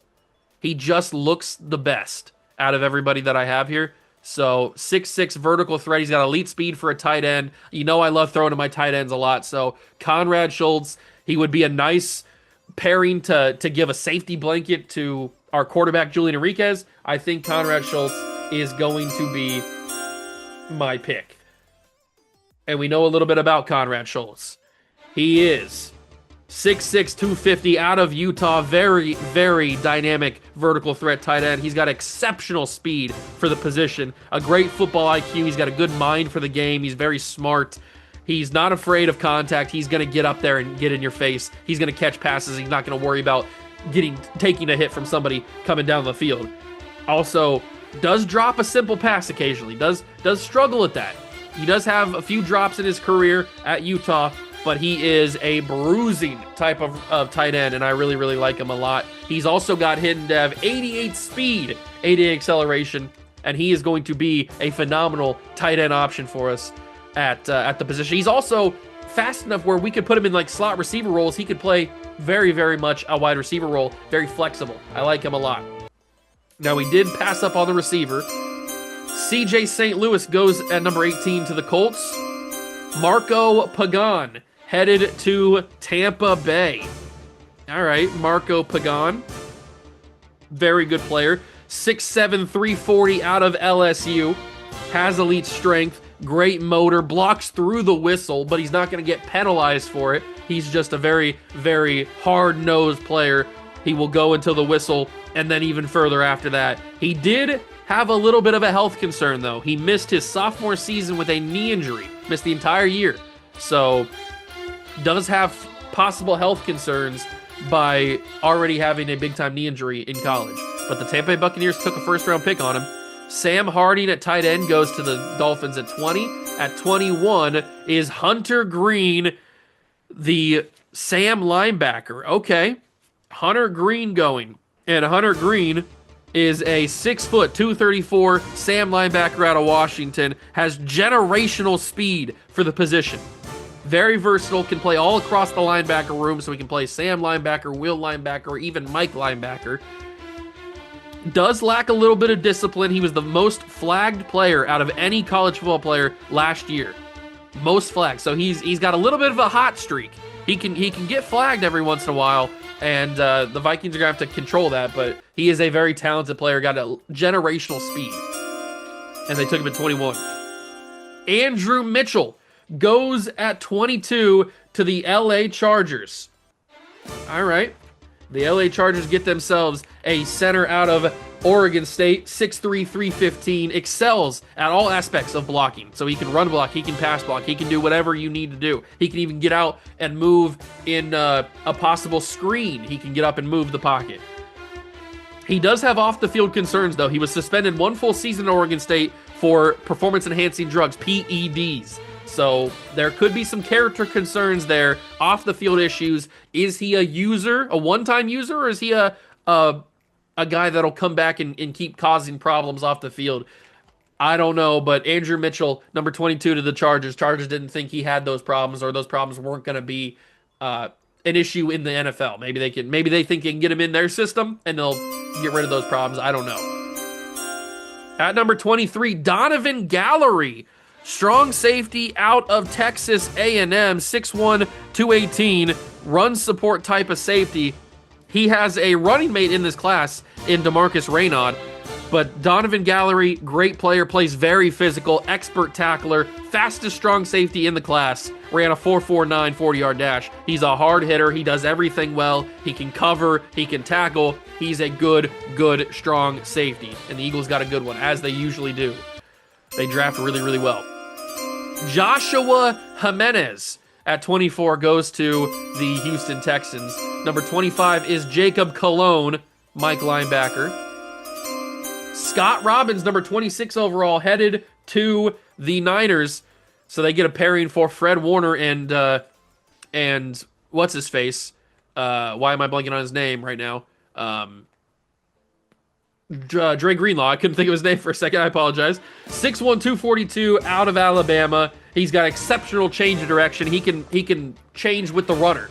If he's chasing down a runner, the runner changes direction. He can change the run. He can change direction as well, just like the running back can or the receiver can, whoever he's covering. He's a prototypical Alabama linebacker. You think of some of the best Alabama linebackers. He fits that mold right there. He's got the physical skills. He's got the technical skills. He's got a high football IQ. He's a very smart athlete. And he's a hard hitter. So when he catches you, once he changes direction and catches you, he's going to hit you hard. And he goes 26 to the 49ers. Number 27, the Chiefs take Trey Allen, the corner. So the first quarterback, or the second quarterback off the board. I just didn't like this quarterback room. Maybe I was bad. Maybe I was a bad judge of character. I don't know. Forrest Hatcher goes 28 to the Buffalo Bills. Now that's one of the guys that I had earmarked to possibly go after pretty heavily, because I did like the look of him. Unfortunately, so did the Buffalo Bills. Forrest Hatcher is just a fantastic player. 6'5", 306 out of Boston College. Exceptional pass blocker. His motor runs through the whistle. His game translates to the next level, as good as you can ask for a first-round pick. I mean, he's just a hybrid type of player. He can play all across the offensive line, just like Herring can. And he is a 4-year starter. He's super smart, at 3.8 GPA in college. 4-year starter. Fantastic player. Not all those starts, all those years he started at left tackle for Oregon State, or for Boston College, I mean, but he also started most of his time at left tackle. But he can play all across the line. 4-year starter, great player, smart player, will adapt well at the next level. 29, the Denver Broncos take Donald Farrell, another cornerback, off the board. The Rams have another pick, and they take William Aldridge, another corner, off the board. So the corners are starting to take off the board a little bit. Jake Goldstein. Okay, Jake Goldstein going here to the Detroit Lions. And Jake Goldstein is a solid player. 6'6", 289, edge rusher out of Kansas State, very physical, elite strength, goes for the football every single time. That might be a disservice to him, but it's also a strength, a huge strength, because he'll strip that football out every single time. And he also is the all-time leader in tackles at Kansas State. So Jake Goldstein is an expert tackler. He knows what he's doing when it comes to tackling the ball carrier. The Ravens' final pick of the first round, they will grab Manuel Solano. I was kind of hoping that he would fall because I did have a big need at guard, and I liked Manuel Solano. Unfortunately, the Ravens take him, final pick of the first round. He's a decent athlete, 6'6", 330 out of Texas A&M, solid pass blocker, great strength, but he fits better at the next level. He's 6'6", 330. That probably means he's more of a left tackle. I think he fits that position a little bit more than the guard spot that he played in college. First pick of the second round, the New York Jets grabbed themselves Eddie Sanchez, linebacker from Texas. Eddie Sanchez, really good player. He's a 6 foot, 228 pass coverage linebacker out of Texas. Phenomenal athlete, 3-year starter there at Texas for the Longhorns. Fantastic speed for the position, can move really well vertically and laterally. He's got great feet, set the record for tackles in a single season at Texas. So he also, same kind of deal with Goldstein. Very solid tackler, can wrap up, doesn't really make mistakes in the open field, and he can do some damage for the New York Jets. Next pick, the Chicago Bears take Gabe Sheets out of Kansas State. So Goldstein's teammate gets grabbed here at number 34. Hits hard, 5'9", 210, hybrid safety. Probably needs a little bit of a growth spurt. He does have some height concerns at 5'9". I mean, if you're playing center field for a team and somebody bombs you down the field with a vertical threat and they've got a 6'6" wide receiver, a 6'4" wide receiver, whoever it is, Gabe Sheets isn't really going to do much to do that. He is well-rounded, though, and he can get in there and Peanut Tillman punch the football, but I don't know. The character or the height concerns for Gabe Sheets are maybe a little bit too much, which is why I didn't want to draft him. But the Bears took him at number 34. Eli Brady goes to the Saints at 35. Then we've got Eric Delgado going to the Cowboys at 36. The Chargers at 37 take Jamie Owens out of Texas A&M. He's a 5'11", 226-pound pass coverage linebacker from Mississippi State. Did I say Texas A&M? I meant Mississippi State there. That's my bad. Elite speed for the position. Generational type of athlete. Ran a 4.53 40-yard dash in the combine. And can cover basically any position. He can certainly cover a tight end. He can stay with any tight end in the league. He's a great player. He's like I said, generational type athlete. Jamie Owens, phenomenal type athlete for the Chargers. So we move on to number 38, Diego Alonso. So we waited for Diego to get taken, and he has finally gotten off the board. The Carolina Panthers add him to Teteroa McMillan and to Xavier Legay because they never ended up trading him. I think can get the job done and be a very good pass catcher for Bryce Young in Carolina. Number 39, the Giants take Braden Sherman out of Penn State. That was my pick. Maybe I should have jumped up. Maybe I should have tried to trade up because Braden Sherman, 6'4", 229 out of Penn State, was going to be my guy. Has elite hands, prototypical NFL wide receiver build. 18 reps on the bench press of the combine. So for a wide receiver, 18 reps is pretty insane. He's a big-bodied dude. He's going to make people pay at the next level. Exceptional short route runner. He can make those quick moves. Elite type of runner right there. Not afraid to fight for the ball in the air either. He is a great receiver, and I wish I would have traded up for him. I really do, because I made a mistake there. That's my fault. I should have probably traded up for him. But if we move to wide receivers, we've got Grant Cage, we've got Eddie Velasco, but I don't think Eddie Velasco is a second-round type of player. We also have Miguel Perez, who also is not a second-round type of player. I don't know. I don't really know where else we're going to go with this. Okay, we'll have to get there. Wide receiver might have been a bad idea not to trade up for. Torrey Wallace goes number 40 to the Texans. We have Matt Scott going 41 to the Seahawks. We have Justin Halen, running back, going number 42 to the Titans. 43 is Ken Grant, another wide receiver off the board. He goes 43 to the Cardinals. Then you got Eric Allen, corner, going to the Packers. Grant Cage headed to the Steelers. So that's another guy that we had on our board. A lot of wide receivers going second round. Justin Benford, 46 to the Patriots. Corey Telfer headed to the Jaguars at 47, right edge. Percy Adams, running back to the Bengals. I guess they could use some depth. Sean Byer, right guard to the Raiders. The Colts at 50 take Harvey Moore, a running back. Okay. D. Spellman, we saw that draft story where he said he was shooting up draft boards. I guess he shot up all the way to the second round at 51 to the Tampa Bay Buccaneers. Then he got 52. The Miami Dolphins grabbed themselves Phil Banks. And this guy is quite the player. Let me tell you about Phil Banks here. 6'5", 315 out of FAU.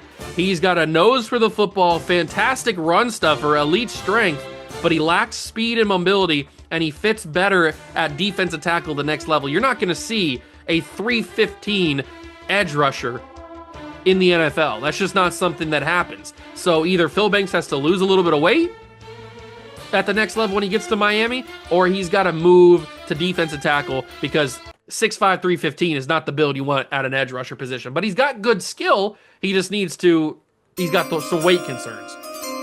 At 53, the Minnesota Vikings grabbed Devontae Foster, and now we are up once again in the second round here.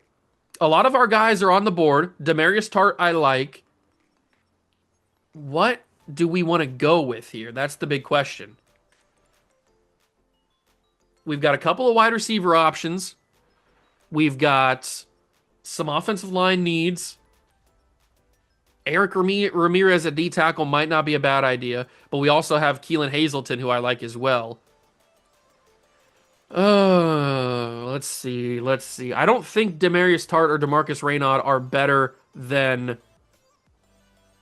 Grant Delpit, unfortunately. He's not right now. I'm not sure where we want to go here. It probably either needs to be one of these receivers, or it's going to be an offensive lineman. I think that's where we're going to go. And I think it's going to be one of the receivers. I think it's going to be, is it going to be Eddie Velasco? He's got great speed, 4.3 speed. He's 5'11". He's not the biggest guy in the world, but I think I could work with a guy like Eddie Velasco. I think he's going to be my move here in the second round. Eddie Velasco, welcome to the Cleveland Browns. 5'11", 188 playmaker out of Texas. He's got exceptional body control, has track speed. We saw his 40-yard dash there, 4.37. He even ran a 4.24. So Eddie Velasco at times can be a phenomenal runner of the with the football in his hands. But he needs to put on a weight. He's a little thin. 5'11", 180 is a small frame for a receiver. So needs to put on a little bit of weight, but he's got track speed. He does struggle to run routes efficiently. I'm just hoping that once we get him in the system, he will be a great player. He has hidden development, 94 speed, 94 acceleration, 88 jumping. Eddie Velasco could very well be our number one receiver. That's a possibility. So I really like the pick with Eddie Velasco there. And now we don't pick again till the third round. Pat Triplett goes off the board to the Eagles at 55. Marcus Minor to the Texans at 56. We've got Luis Guerrero going off the board to the Rams at 57. Taven Aldridge, whatever his name is. Manny Santiago going off the board to the Chiefs at 59. Manuel Flores, another running back. A lot of running backs in the second round. Derek Cunningham going to the Broncos at 61. Miles Taylor at 62 to the Falcons. We've got Javier Clifford to the Lions at 63. Final pick of the second round is going to be somebody we don't know yet. They'll load it. Here we go. Baltimore selection. It is Grant Clinton, D-tackle out of Notre Dame. Okay. And now we enter the third round. We've got Pete Polk going to the Eagles. 66, it's Demarius Tart. And Demarius Tart is the other strong safety that I liked. I looked at 6'1", 218 out of USC. He's a very hybrid player. Savvy defender with the ball in the air. Can go and grab it if he needs to. But he can also deliver bone-crushing hits. He can smack somebody and break some ribs if he has to. He's got a great motor, great discipline. He's not going to get flagged. He's not going to get penalized. He's going to patrol that second level. He's going to bring down and blitz with the best of them, and he's a good player. I like him, and the Bears get him at 66. 67 is Adrian Vallejo, the tight end out of Michigan State. Adrian Vallejo is the newest member of the New Orleans Saints. The Saints are just taking all my guys, aren't they? They're taking Adrian Hutchinson, and now they take Adrian Vallejo. 6'6", possession tight end. Exceptional blocker, very raw talent, can be considered a project if you wanted to think of it like that. But he's got good speed, and he played wide receiver at Michigan State. Can he fit at tight end in the next level? I think he fits better at that position. He's more of a tight end build, but he played a lot of receiver at Michigan State, but he's coming into the league as a tight end, and I think he could do fairly well at that position. 68 is the Dallas Cowboys. They grab Dominique Carradine, free safety. Glenn Batch, another tight end, goes off the board. He was a projected round 1 talent. He goes round 3. Connor Kalen to the Panthers. A lot of tight ends off the board. We're on a run of tight ends. Good thing we got ours. Eric Ramirez goes off the board now, and that kind of makes my decision for me, doesn't it?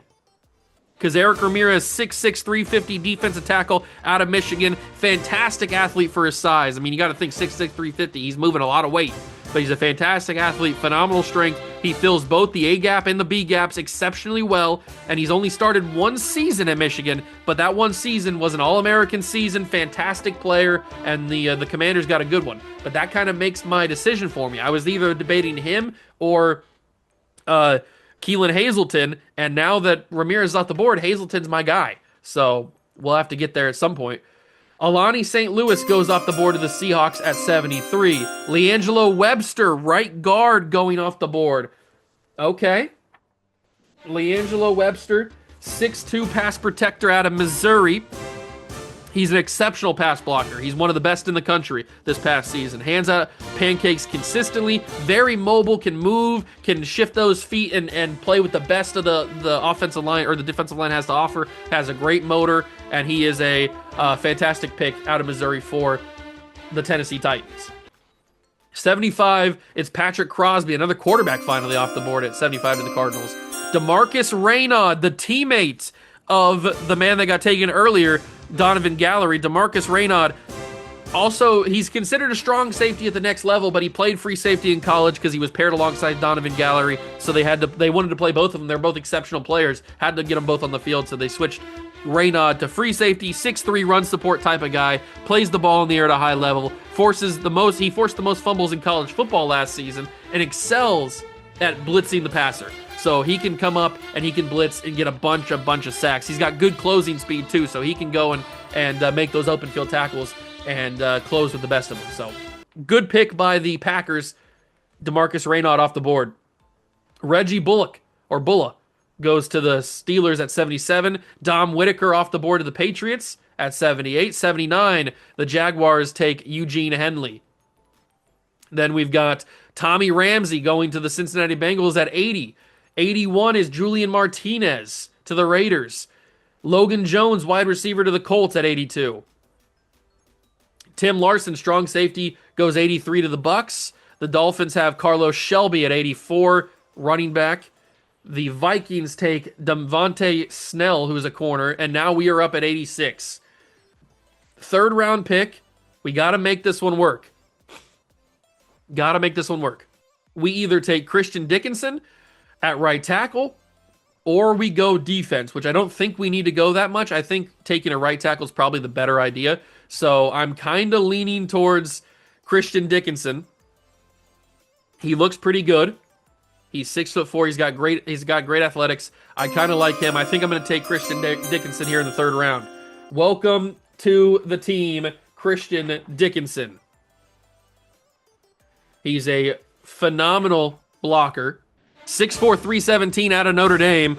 He ran a 4.97 40-yard dash, exceptional speed. He lacks the elite strength that you're looking for, but he is a very capable run blocker. He may fit better at guard at the next level, but he does have he does lack that elite strength. He needs to become NFL strong but he is a very capable blocker. He is normal dev, 87 strength, not the best in the world. Could have been a better third-round pick, I guess, but we do lack offensive line depth, so I'm okay with taking Christian Dickinson here out of Notre Dame.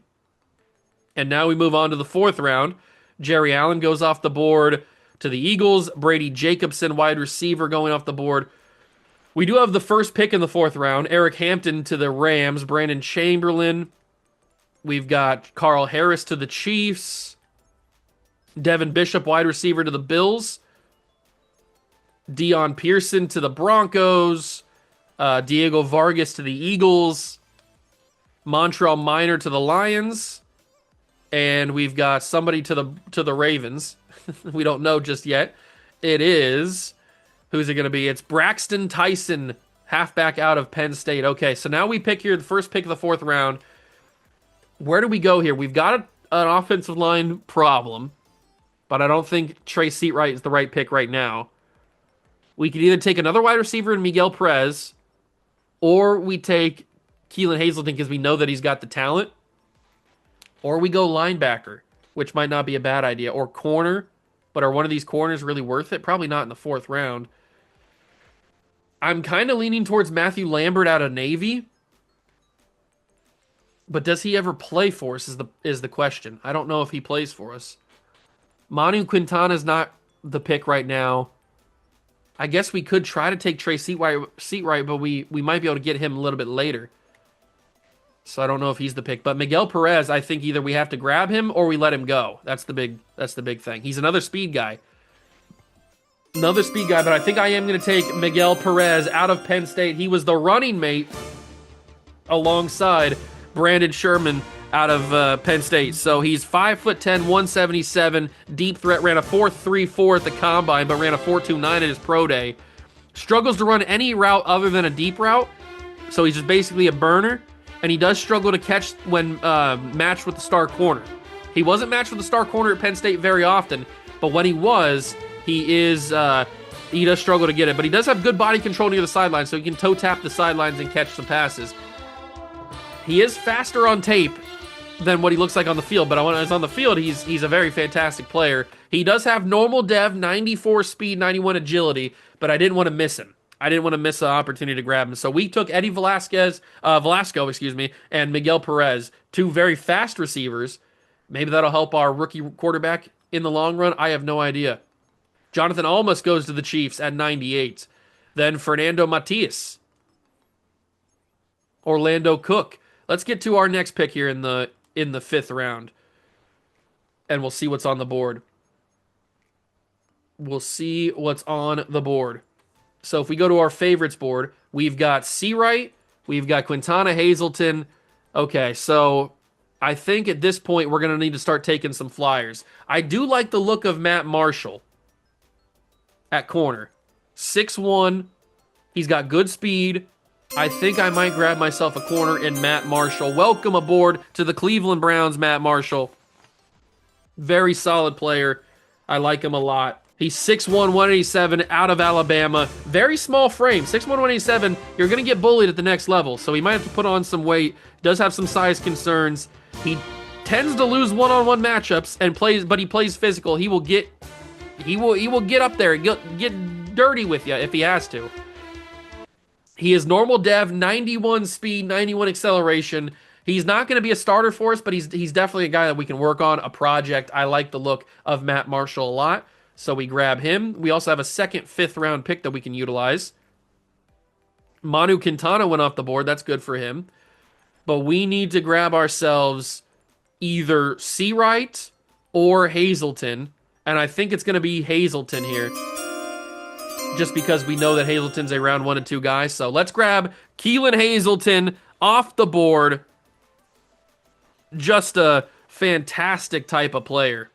6'4", 302 out of Louisville, has good speed, projected to be undrafted, but he was a first-round talent. He's got first-round talent abilities. Has injury concerns. He missed 2 full seasons with both a knee injury and an Achilles injury, so those are a little bit concerning. But he does have elite spin move to rush the passer at the next level. He holds strong at the point of attack, effective at shedding blocks in the run game, and most pass rush wins come from his finesse moves. He does have hidden dev, and he's a nice depth piece on the defensive line. behind Mike Hall Jr. and Mason Graham. I like the look of him a lot. We have a 7th round pick coming up next. I think that's going to be where we use it on our kicker because it's our final pick. So either we see who's on the board, I guess.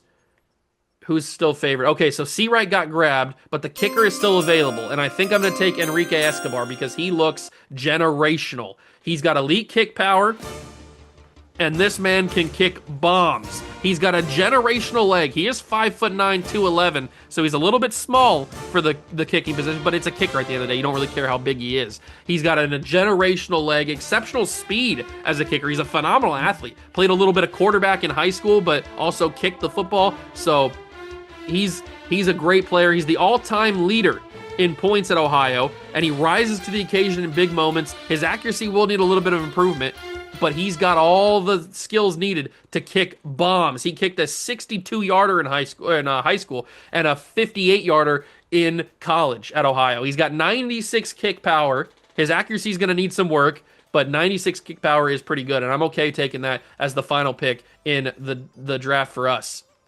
So that is going to be the 2025 or 2026 NFL draft. I hope you guys enjoyed me throwing in those little draft highlights and stuff. Maybe gives a little bit of immersion to the draft a little bit. You get more familiar with these players, more comfortable with these players.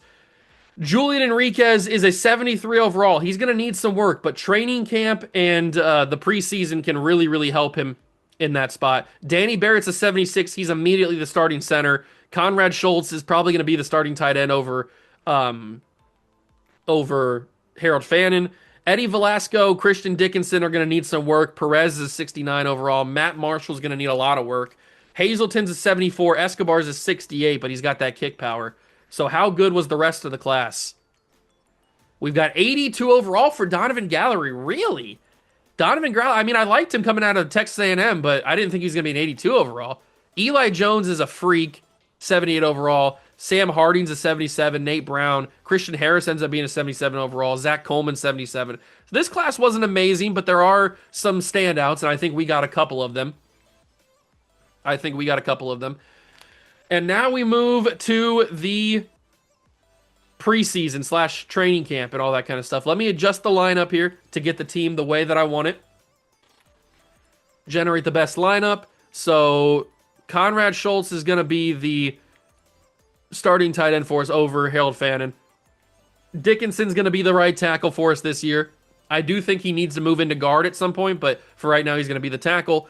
Barrett's the starting center. At wide receiver, we add in Perez and Velasco. Defensively, Hazelton's right in there, and this team looks pretty good. Are they ready for a playoff run? Maybe. It all depends on what Julian Enriquez does. Now, Julian's going to play starting. He's going to be our starting quarterback for the regular season, but for the preseason, he's going to be number 2 because I want him to get as many reps as possible. So he's going to play backup for the preseason. And as far as our strategy goes and all that kind of stuff, we probably do need to spend some of this stuff. So let's switch out all of this crap and put in the good stuff that we care about.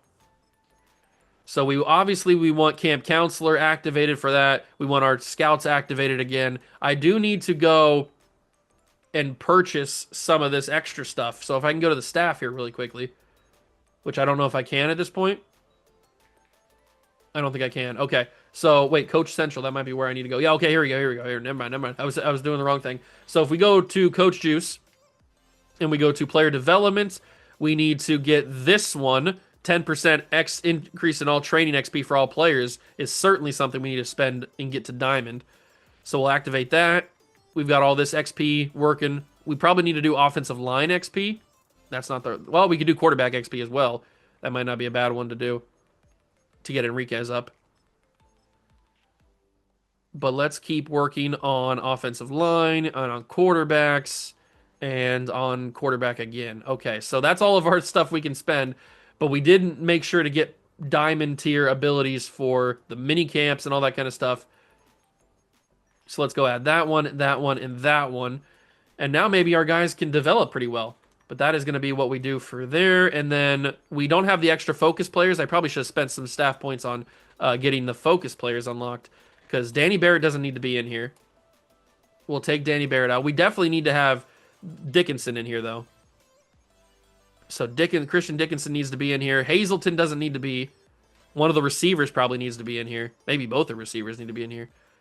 But I'm going to put, let's put Eddie Velasco in here since he's the lower overall. And then Conrad Schultz, I don't think needs to be in here. At least not for the 3. Once we figure out,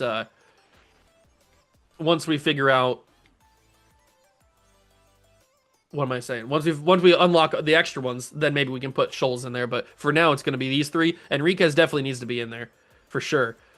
But that is where we are going to end the video. I am going to go through the preseason, do all that kind of stuff, do the training camps, all that stuff. Next episode, we will load up with week number 1 and get started for season number 2. I'm excited. I hope you guys are too. If you enjoyed, make sure to leave a like, subscribe to the channel, join the Juice Club. Thank you so much for stopping by and watching. I truly appreciate it, and I will catch you guys in the next one. Peace.